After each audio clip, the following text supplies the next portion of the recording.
আমি আল্লাহ পাক রব্বুল আলামিনের পবিত্র কোরআনে হাকিম থেকে 15 পারার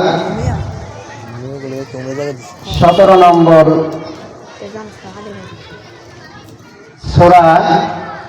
সূরা বানী ইসরাইলের প্রথম আয়াত তেলাওয়াত করেছি।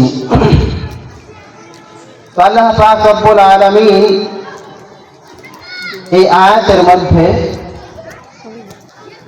রাসূল আরবি সাল্লাল্লাহু আলাইহি ওয়াসাল্লাম দুনিয়া থেকে উর্দু জগৎ ভ্রমণ করেছেন, যেটাকে আমরা শুনে থাকি রাসূল করিম সাল্লাল্লাহু আলাইহি ওয়াসাল্লাম মেরাজ করেছেন, মেরাজে গিয়েছিলেন। তো এই মেরাজের বিষয়ে আল্লাহ পাক রব্বুল আলামিন সূরা বানী ইসরাইলের প্রথম আয়াতের মধ্যে ব্যক্ত করেছেন। আল্লাহ পাক রব্বুল আলামিন পবিত্র কোরআনের মধ্যে এই ঘটনাকে ব্যক্ত করার জন্য, যেহেতু এই ঘটনাটা অস্বাভাবিক একটা ঘটনা, কি বলেন, মানুষ সফর করে দুনিয়ার মধ্যে এক জায়গা থেকে অন্য জায়গায় যায়, এক জেলা থেকে অন্য জেলায় যায়, এক দেশ থেকে অন্য দেশে সফর করতে যায়, এগুলো হলো স্বাভাবিক। আর আল্লাহর নবী সাল্লাল্লাহু আলাইহি ওয়াসাল্লাম সফর করেছেন কোন দেশ থেকে দেশান্তরে নয়, বরঞ্চ জমিন থেকে আসমান এবং তদূর্ধ্ব জায়গার মধ্যে আল্লাহর নবী সাল্লাল্লাহু আলাইহি ওয়াসাল্লাম ভ্রমণ করেছেন। জোরে বল সুবহানাল্লাহ।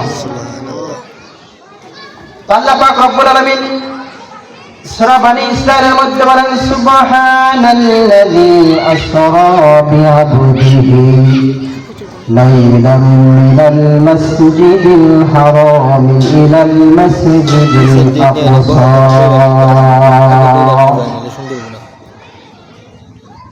আল্লাহর নবী সাল্লাল্লাহু আলাইহি ওয়াসাল্লামের মেরাজের সফরের ব্যাপারে আল্লাহ পাক রব্বুল আলামিন বলেন, সুবহানাল্লাযী, পবিত্র মহিয়ান ওই সত্তা, আল্লাযী, যিনি আসরা ভ্রমণ করিয়েছেন, আবদিহি, তার স্বীয় বান্দাকে, লাইলাম, রাত্রিবেলায়, মিনাল মসজিদিল হারাম, মসজিদে হারাম থেকে, ইলাল মসজিদিল আকসা, মসজিদুল আকসা তথা বাইতুল মুকাদ্দাস পর্যন্ত।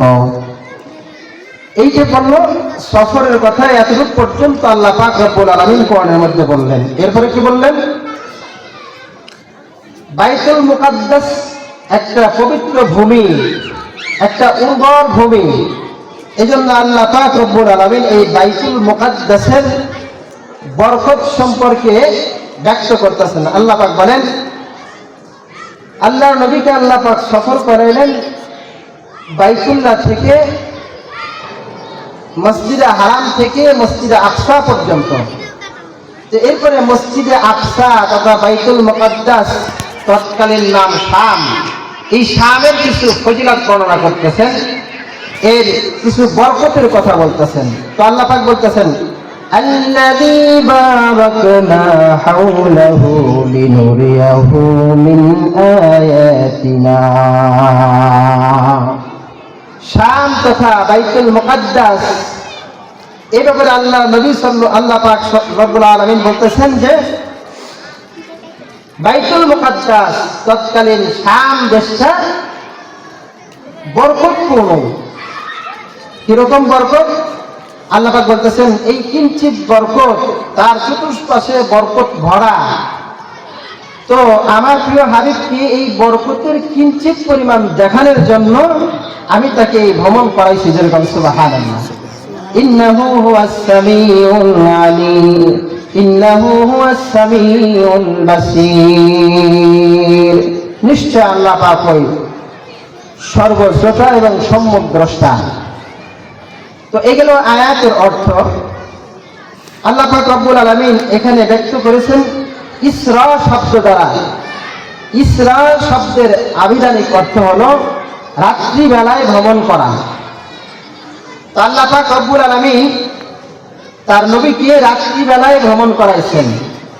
মেরাজ করাইছেন কখন? রাত্রিবেলায়। তো রাত্রিবেলায় ভ্রমণ করাইছেন কখন?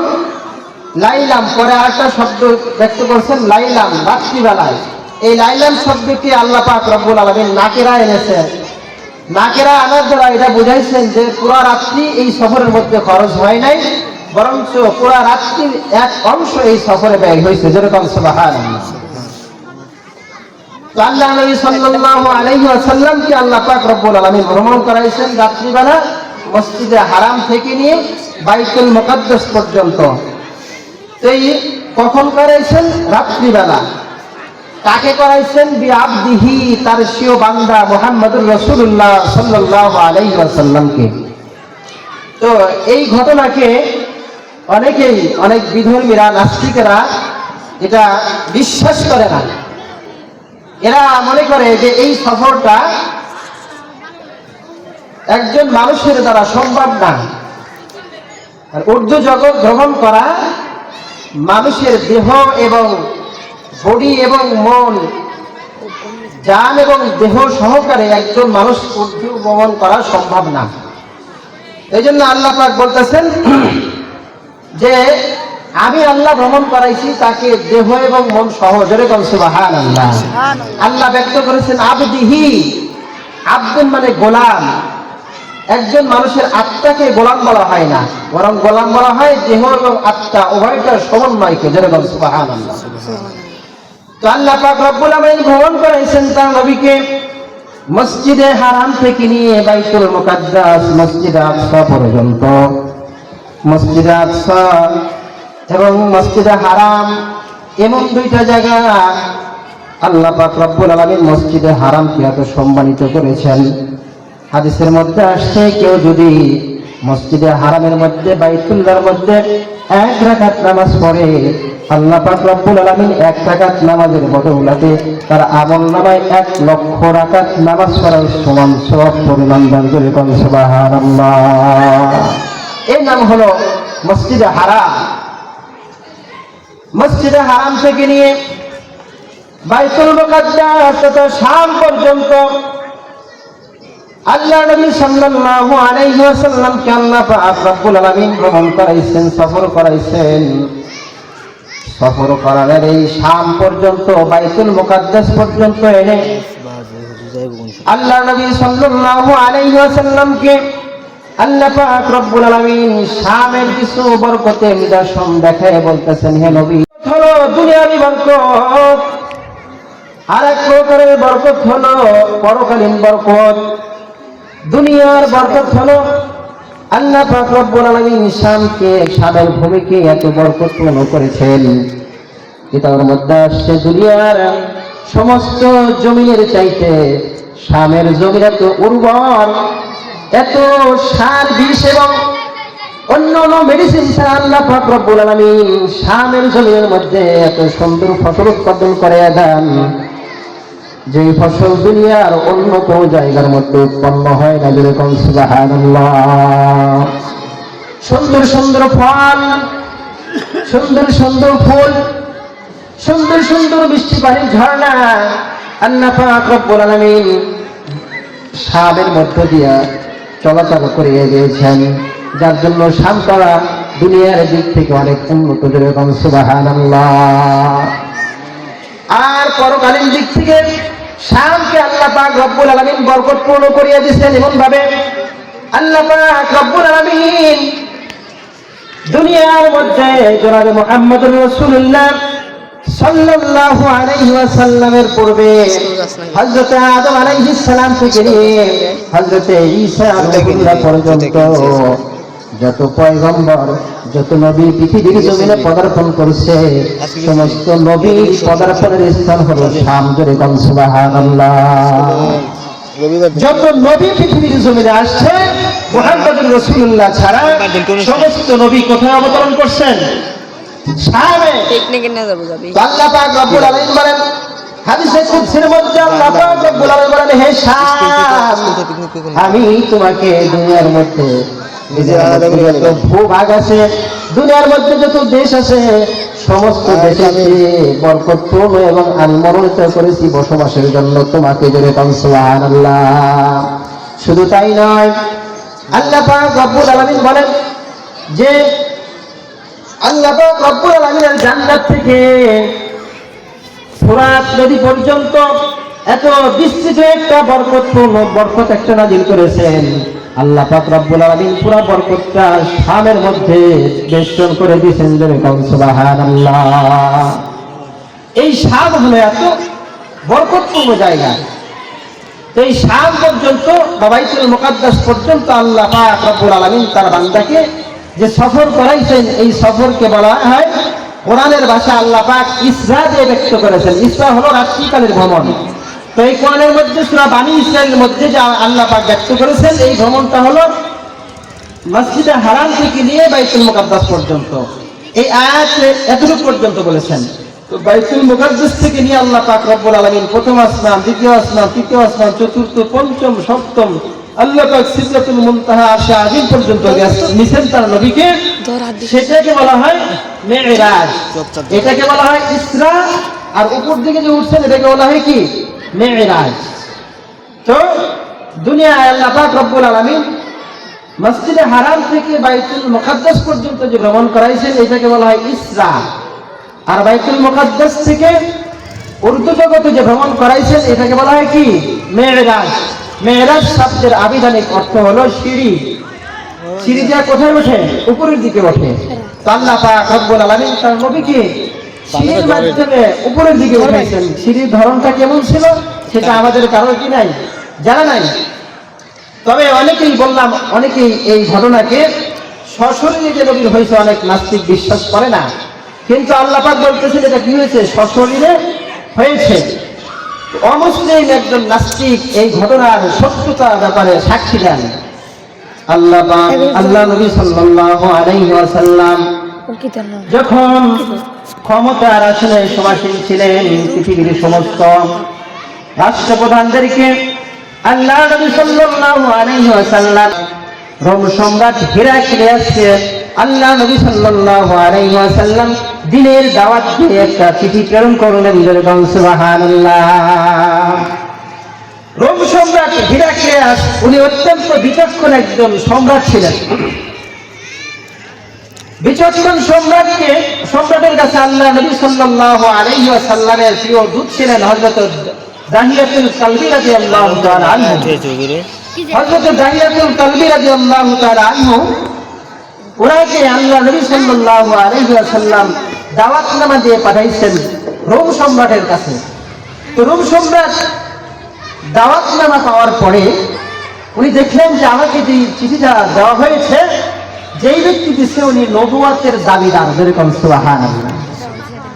তো উনি চিঠি পাওয়ার পরে মনে মনে চিন্তা করলেন যে ওই লোকটা সম্পর্কে আমি ভালো করে জানবো, অবগত হব, তারপরে তার ব্যাপারে আমি ব্যবস্থা গ্রহণ করব, কি করব না করব। তাফসীরের কিতাবের মধ্যে রাখে আল্লাহ নবী সাল্লাল্লাহু আলাইহি ওয়াসাল্লামের এই মিরাজের ঘটনাকে সত্য প্রমাণ করার জন্য আল্লাহ পাক রব্বুল আলামিন রোম সম্রাটের মাধ্যমে একটা সত্যর দলিল প্রমাণ করাইতেছেন। কিতাবের মধ্যে রাখে রোম সম্রাটের কাছে যখন চিঠি গিয়ে পৌঁছল, রোম সম্রাট মনে মনে চিন্তা করলো শাম তো অনেক উর্বর, মদিনা থেকে মক্কা থেকে শত শত মানুষ শামে বাজার করার জন্য, ব্যবসার জন্য আসে। তার প্রজাদেরকে বলল, যখন এই মক্কা থেকে কোনো ব্যবসায়ী দল আমার রাষ্ট্রের মধ্যে দেখবা, এদেরকে ধরে নিয়ে আমার কাছে নিয়ে আসবা, বলবা বাদশা তোমাদেরকে তলব করছে। যেরকম সুবহানাল্লাহ। ইতিহাসের মধ্যে রাখে তৎকালীন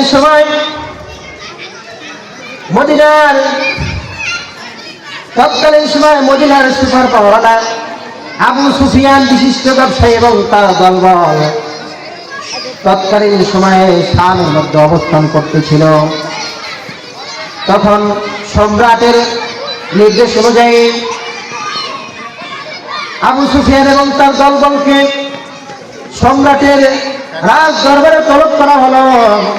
তারা সকলে রাজ দরবারে গেল। যাওয়ার পরে রোম সম্রাটের সামনে যখন তারা বসে আছেন, এমত অবস্থায় আবু সুফিয়ান মনে মনে চিন্তা করতেছে, হায় রে, মুহাম্মাদের পিছনে সারা জীবন থাকলাম কিন্তু কোনো ক্ষতি করতে পারলাম না, কোন মানুষের সামনে মিথ্যা প্রমাণ করতে পারলাম না, কিন্তু এবারে একটা সুবর্ণ সুযোগ আমি পেয়েছি। রোম সম্রাটের সামনে যে মানুষ জানতে পারেন সত্যটা যাচাইয়ের জন্য আমাকে জিজ্ঞাসা করবে, আমি সুবর্ণ সুযোগ মনে করে মুহাম্মাদের সমস্ত মিথ্যা কীর্তি কালচার গুলো তার কাছে পেশ করবো। জোরে আল্লাহুবিল্লাহ। হযরত আবু সুফিয়ান রাসূল আকরাম সাল্লাল্লাহু আলাইহি ওয়াসাল্লামের সমস্ত ঘটনাকে ছেড়ে দিয়ে একটা ঘটনাকে ব্যক্ত করতেছেন। রোম সম্রাট যখন জিজ্ঞাসা করলো, আমাকে যেই ব্যক্তি চিঠি প্রেরণ করছে মুহাম্মদ নাম, এই ব্যক্তির ব্যাপারে তোমরা কি বলো, তাকে তোমরা তার ব্যাপারে তোমাদের ধারণা কি? আবু সুফিয়ান বলতেছে, আমি সুবর্ণ সুযোগ অনুযায়ী এখানে আমি মিথ্যা কথা বলবো না, কিন্তু মুহাম্মাদের শুধু মেরাজের কথাটা আমি রোম সম্রাটের কাছে ব্যক্ত করব। ব্যক্ত করার পরে বলবো, সম্রাট আপনি নিজেই এটার ব্যাপারে বিবেচনা করেন। একজন মানুষ এক রাত্রের কিছু অংশের মধ্যে মসজিদে হারাম থেকে বাইতুল মুকাদ্দাস পর্যন্ত কেমনে ভ্রমণ করতে পারে? এই কথা বলে মুহাম্মাদের ভাবমূর্তি নষ্ট করে দেবো। নাউযুবিল্লাহ।